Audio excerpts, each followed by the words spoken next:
Aloha! Welcome back to the Anxiety Coaches Podcast.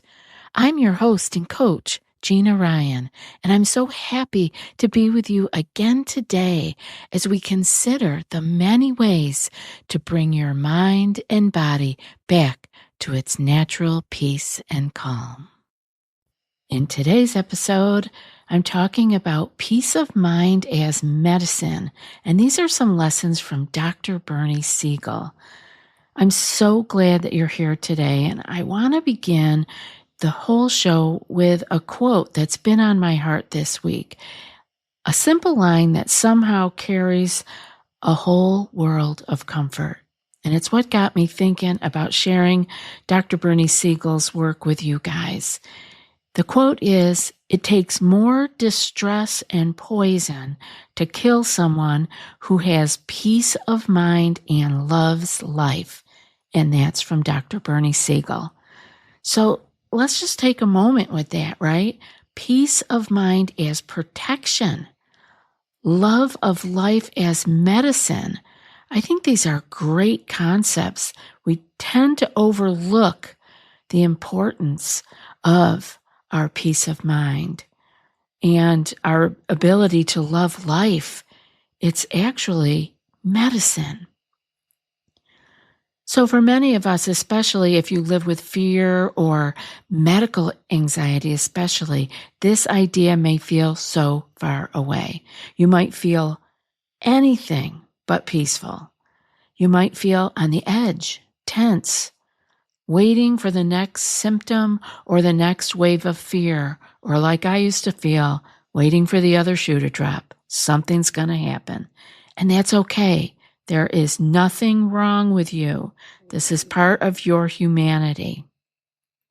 Today, I want to introduce you to the man behind that quote, Dr. Bernie Siegel, and explore why his work is such a powerful healing balm for anyone who feels stuck in fear or trapped in cycles of worry around your health. Bernie Siegel, or Bernie as everyone calls him, was a Yale-trained surgeon who became one of the early pioneers of mind-body medicine. He's one of the people I learned about early on, way back in the day, many decades ago. He began his career in an ordinary and traditional way, performing surgeries, diagnosing illness, and focusing on the body as a machine. But as the years went on, he noticed something. Bernie Siegel noticed that some patients healed faster, handled their pain better, survived longer, and lived more fully, even with very serious diagnosis. These patients weren't necessarily the physically strongest. They weren't the ones with the best medical insurance or the most resources. They were often the ones who stayed curious, stayed hopeful, they asked questions, they stayed connected to people, they found meaning in their lives. They allowed themselves to laugh and love, and they even found small moments of peace.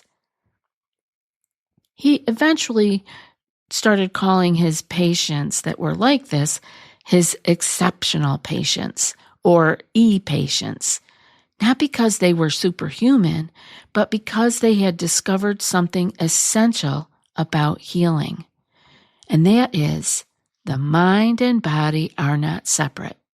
Now, I know we gloss over this a lot. We talk about it, that it's not separate. Everybody knows that now. I mean, back in the day, that was a kind of a big thing to be thinking about. But everybody now, even though they're aware of it, gloss over it. But I want you to spend a moment there thinking about this. The mind and the body are not separate. They constantly speak to one another. Bernie dedicated the rest of his career to helping people understand this connection and to bringing compassion, hope, and humanity back into medical care. So I think that his message matters a lot for anxiety. If you live with medical anxiety, especially if every sensation becomes a warning sign, if every Google search leads you to the worst case scenario, if you often feel terrified of what might be happening inside your body, Dr. Bernie Siegel's work offers a gentle doorway out of the fear because he teaches us that fear constricts the body. Fear tightens your breathing, right? And if we tighten our breathing, it reduces the oxygen we're bringing in. Fear activates the alarm circuits in the brain, and fear drains the immune system and floods the body with stress chemistry. Again, these are things that we talk about all the time, but I'm hoping if I come at it from a little bit of a different angle, there will be some light bulbs that go off for you. And when we're constantly afraid like that, right? When we start to believe the fear is evidence that something terrible must be wrong. Now, Bernie flips the entire narrative. He tells us peace of mind is not ignoring your body. It's giving your body the environment it needs to heal.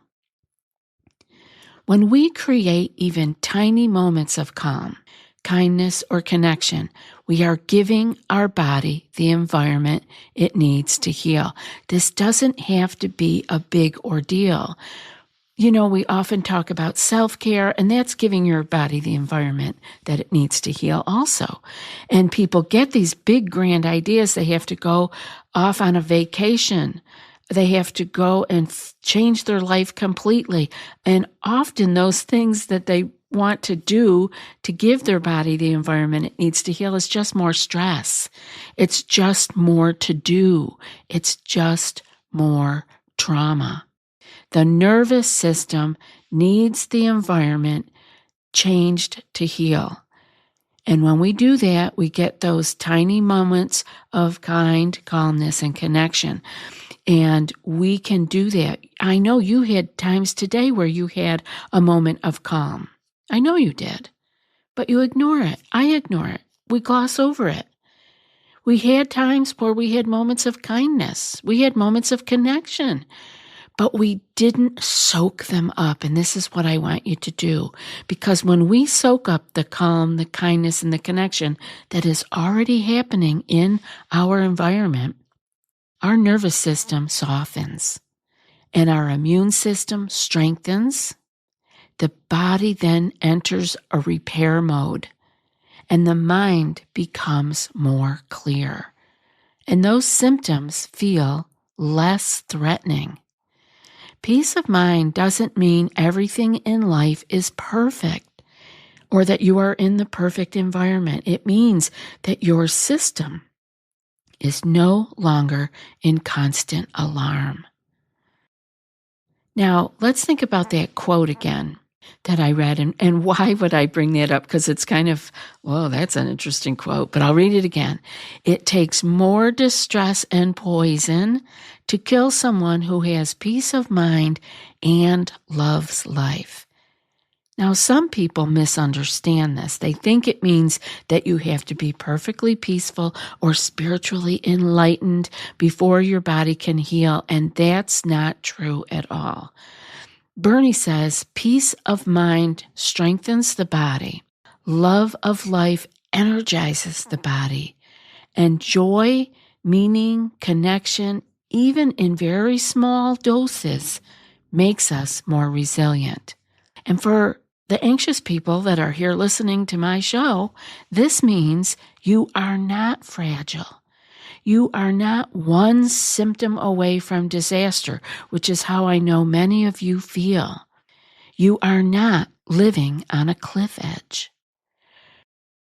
Your body is more durable than your fear is telling you. Your nervous system is capable of deep healing. Your mind has built-in pathways back to peace. You just need gentle, consistent reminders, and that's where his work shines. Bernie understood medical anxiety long before we even had a name for it. He noticed that many patients weren't just fighting illness, they were fighting fear itself. Fear that the body was breaking. Fear that a small symptom meant catastrophic events were happening. Fear that they weren't safe. Fear of uncertainty. Fear of the unknown. And fear, the big one, of the future. He believed that the greatest suffering often comes not from the illness or symptom, but from the story that the mind tells about it. Now, this is true in all areas, but today we're really focusing on that medical piece, the body, when it's not acting quite up to par. What is the story you tell yourself when you have symptoms? Or do you run right away to Dr. Google? Dr. Google wasn't around when Bernie wrote those books, but I'm telling you, Dr. Google is going to cause you more distress, because that's when you build a story that something really is wrong. Now, he used to say that when the body whispers, we panic. But when the body shouts, we often finally listen. And he encouraged people to respond to symptoms with curiosity instead of fear. So it is true, when we just have a small symptom or sensation, we do often panic. We go right into it. This is the start of something big. I just know it is. But often when the body shouts and gets loud, we finally listen. But we don't have to wait for the body to get there. We can pay attention when the body whispers and not panic.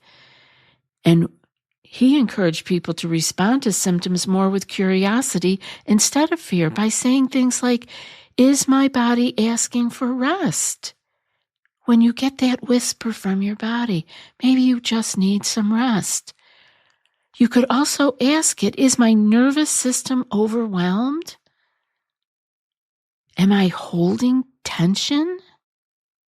Is this a stress response?" Be curious.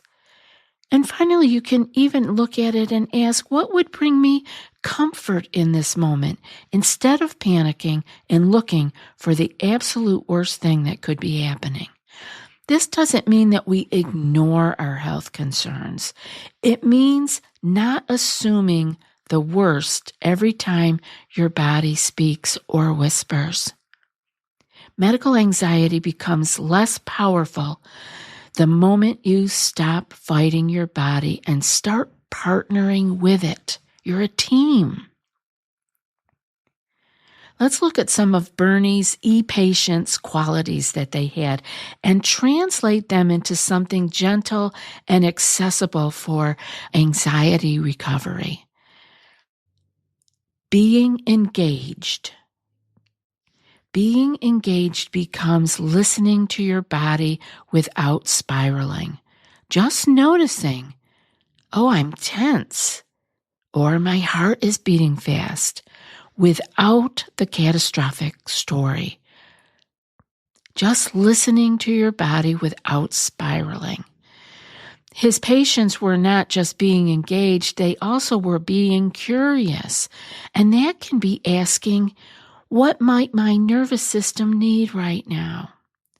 Instead of, what's wrong with me? We could say, instead, what's happening inside of me?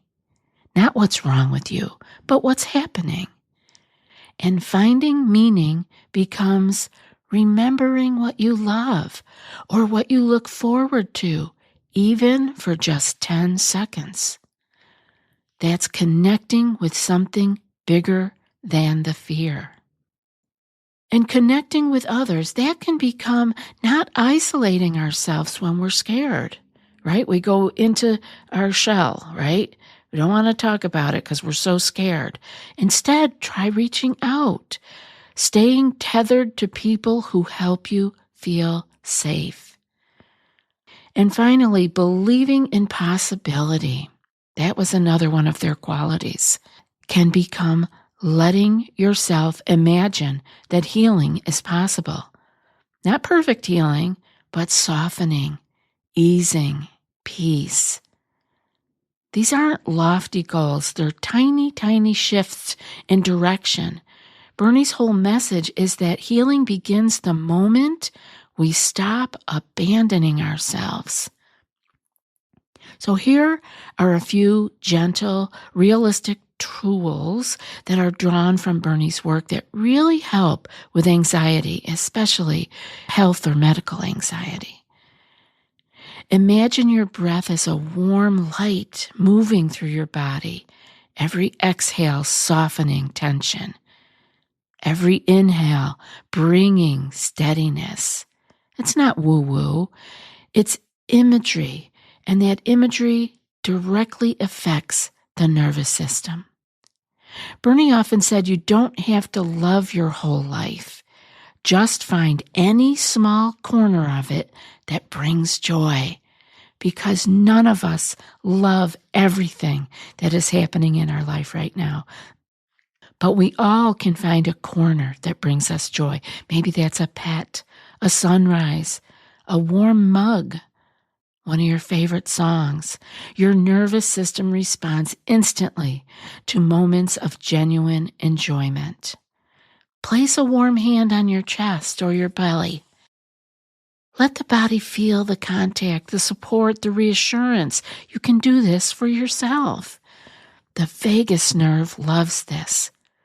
Instead of what's wrong with me, try I am safe in this moment. Instead of what if this is something serious, try this is a stressed body, and stressed bodies make sensations. And instead of I can't handle this, try saying this will pass. My body remembers how to calm itself. Dr. Bernie Siegel brought a message of deep compassion and hope into the world, and he taught us that peace of mind is not a luxury, it's a part of healing. And that loving life, even in tiny ways, changes the chemistry of the whole body. You don't have to be fearless. You just have to support your nervous system with kindness, one small moment at a time. You don't have to do it perfectly.